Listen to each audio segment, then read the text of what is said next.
Hello, everyone, and welcome to Theory into Practice. I am Dan Scott, and today we are talking to Lorraine Schneider. And Lorraine Schneider she comes from a very well-rounded background. She is someone that we look to in emergency management and leadership for guidance and for inspiration. She has worked for the Disney Corporation, but not only that, she's the co-founder the founder of the Emergency Management Growth Initiative. She is the director of that, and I actually worked with her a little bit on the Emergency Management Growth Initiative, well, EMGI, and she is now the executive director of the Readiness Initiative. And so I'm bringing her in. We're going to talk about small business and how consulting and emergency management is relevant in today's emergency management practices, but also how it's going to become even more relevant in the future. So welcome, Lorraine. How are you today? Good. Thank you so much for the kind introduction, Dan. I'm so happy to be speaking with you today about the Emergency Management Growth Initiative, about the Resiliency Initiative, and leadership in general, because it'll always remain a very vital part of the work that we do. Yeah, and I truly appreciate taking the time to come on. I mean what I say. As far as you being looked at as a great emergency manager, but also someone who is influential and inspirational within not only the emergency management, but in general the small business, and just as a mentor, that a lot of the things that you've taken on. I am very proud to be able to call you a friend. I know I've had you on multiple podcasts that I've hosted in the past, and I always value your opinion, but I also value your experience in the way you've come into emergency management. So that's one of the things I'd like to talk about right now. You came into emergency management. Congratulations on finishing your master's, by the way. Congratulations. I know that was a long, troublesome and tiring road, and I know you're happy to be completed with that, but very congratulations on that. Thank you so much. Yes. Just finished my master's in international strategy and diplomacy in December of 2021. And that was interesting because I had been working in emergency management for over 5 years at that point, and I definitely wanted to get a graduate level education. And at first I was really looking at emergency management, but then after having already had a certificate degree in that and having real life experience by working in it, I really wanted to expand the scope to international strategy and diplomacy, because my personal goal is to work more on an international scale and with large international NGOs and such. So that was the route that I decided to go on, and it was a terrific experience. And I'm a big advocate for that as well. It makes you more diverse in not only in your education, but how you can apply your experience to the knowledge that you've gained through your degrees. So in transitioning to that, I'd like to talk about the Emergency Management Growth Initiative and what exactly it is. And then if you would give us a little bit of an explanation on what prompted you to start the initiative. Absolutely. So the Emergency Management Growth Initiative, or EMGI for short, is a 501c3 nonprofit organization. We just got the official nonprofit status a couple of months ago, so we're very excited. And EMGI was started in 2020. I was obviously in the pandemic like everybody else, and looking to do something and contribute in some way. And so I actually started my own podcast back then, the COVID-19 Heroes podcast, to highlight the role that emergency managers and other frontline workers had in the pandemic. And at the same time, I had also started hosting emergency talk dinners, and that's when you came on as well to lead that part of our initiative. And it was really about identifying ways on how we can make emergency management a better profession. How can we really bring it into the present and into the future? So EMGI has the mission to make the emergency management profession more visible and accessible. And visibility and accessibility mean a lot to me. I think most of the challenges, if not all of the challenges that we face as a profession, lead back to the fact that we're not a very visible one. Very few people know that emergency management exists or what it truly means to be an emergency manager. sometimes even the people that we report up to in an organization may not really know what that means because that is not their background. And so I feel like there's a lot of opportunities to change the perception of our field and make us as emergency managers more successful if we had more visibility. And same thing with accessibility. We know we have job security because disasters are coming and coming. If anything, the trend is just worsening.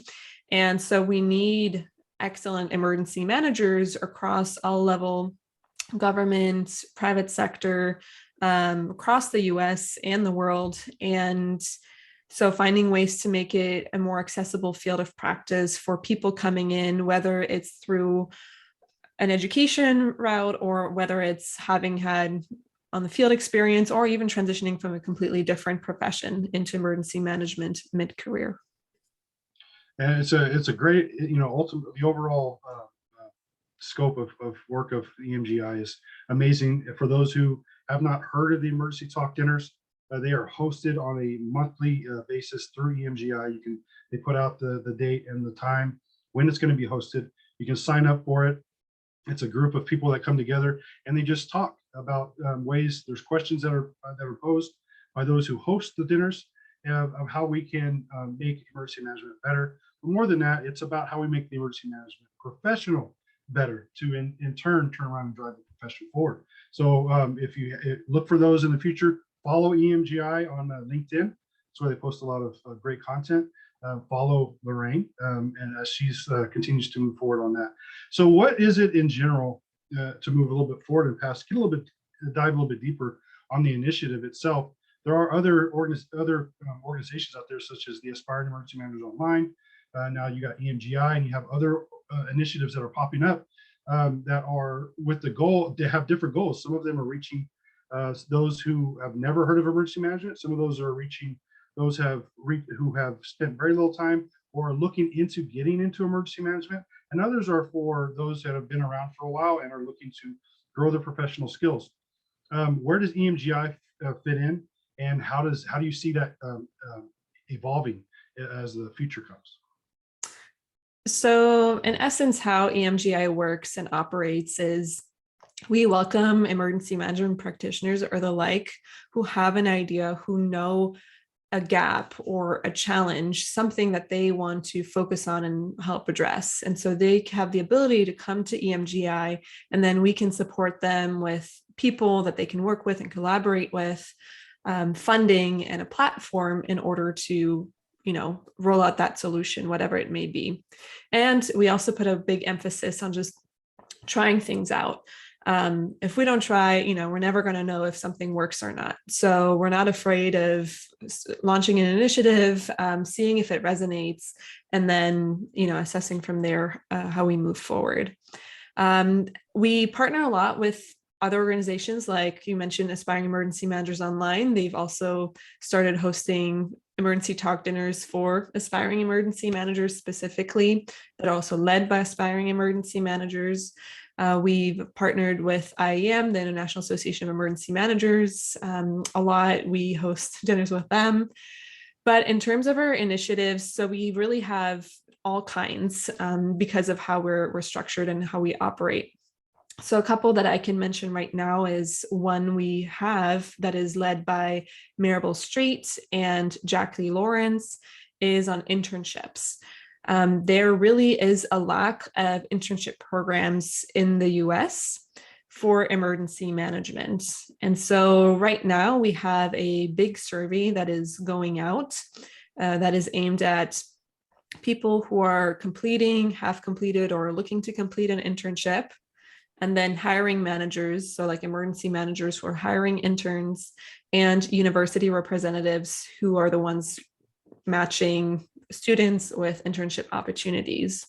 And we rolled out the survey to identify what resources are out there, which ones are needed, what kind of internships are being offered. Are they mainly for credit? Are they paid? Because we know that that has a huge impact on diversity, equity, and inclusion, right? If we know it's not everyone can afford to take an unpaid internship. And so that puts people on people who have the ability to take unpaid internships. It gives them a headway, and that's not equitable. So we're looking at all of these things. And then from there, we'll also invite a focus group for further questions. And from there, we'll develop resources nationally to support organizations and jurisdictions who either don't have a lot of manpower or a lot of funding on how to build a robust emergency management internship. Because also I would say that there's a difference in quality in internships. I was very lucky that I had my internship, my first real life emergency management experience with LA City's emergency management department. And that was just one excellent internship program, and the type of projects that I was involved in, it really helped me actually land, a full-time job right with the first one that I applied to, because the work that I had been doing was already the quality type work that full-time practitioners were doing. So looking to grow these kinds of programs. So we have that piece. We have another person on our team, Ellie Lamson, who is currently building a cohort style system for folks for young emerging emergency managers. It'll be, I believe, about a 6-month long program. And every month it focuses on key skills and knowledge areas that are not emergency management specific. We're not trying to reinvent like EMI or anything, but where we want to focus on things like leadership, or how do you negotiate a new job offer? Those kinds of things that you may not be taught in your regular classes or have less experience with. So yeah, we have lots of different initiatives going on. And if any of the listeners are interested in leading one themselves, then they are always more than welcome to reach out to us and pitch us their idea. And thank you for mentioning that, because that was one of the things that I truly loved about emergency management growth initiative, is that they are continuously asking for involvement. They're asking for people. If there's something that you want to drive an initiative and you want to partner with us, then to reach out to us. So reach out to EMGI if you have an initiative that you're passionate about, that you feel like that you would want to drive through EMGI. That they're always looking for people to come on board and actually help drive emergency management initiatives, and they will listen to your pitch. And if it's something that you can do, Lorraine is awesome about bringing you on and letting that happen. The team has grown tremendously over the last couple of years, which is amazing. And congratulations on the 503c. If I haven't said so already. But EMGI is I feel like it's going to be leading a lot of the growth that takes place in emergency management, mainly from those initiatives that you've spoken about. I mean, you have the internships. I'm strong on mentorships, and you have the dinners, which brings the conversation and the discussion to the table. And then I know you've brought in conversations about diversity as well. In emergency management, which is great. Women in emergency management, people of color in emergency management, which is in itself an amazing thing. Anything you want to add before we move on to that? No, I mean, I think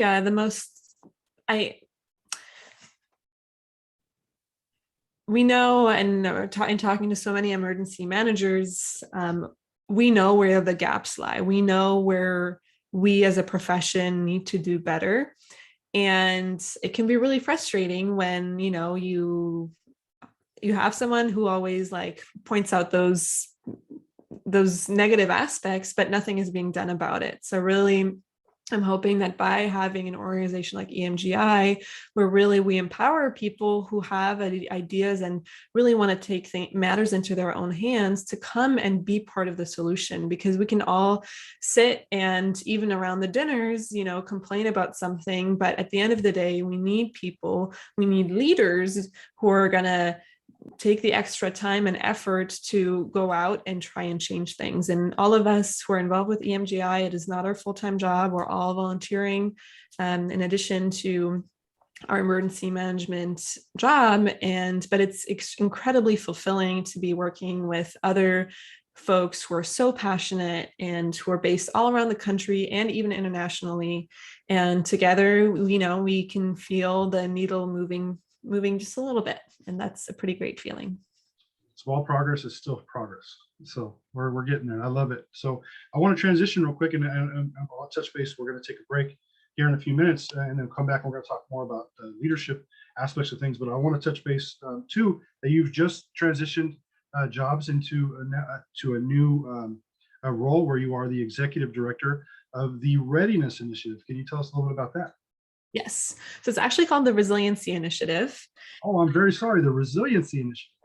All good, all good. And as the name says, we're really, focused on building resiliency, and we know that starts on the micro level, local community level, with the small businesses and nonprofits, the folks who are most directly impacted by disasters. But we're a crisis management / emergency management consulting firm.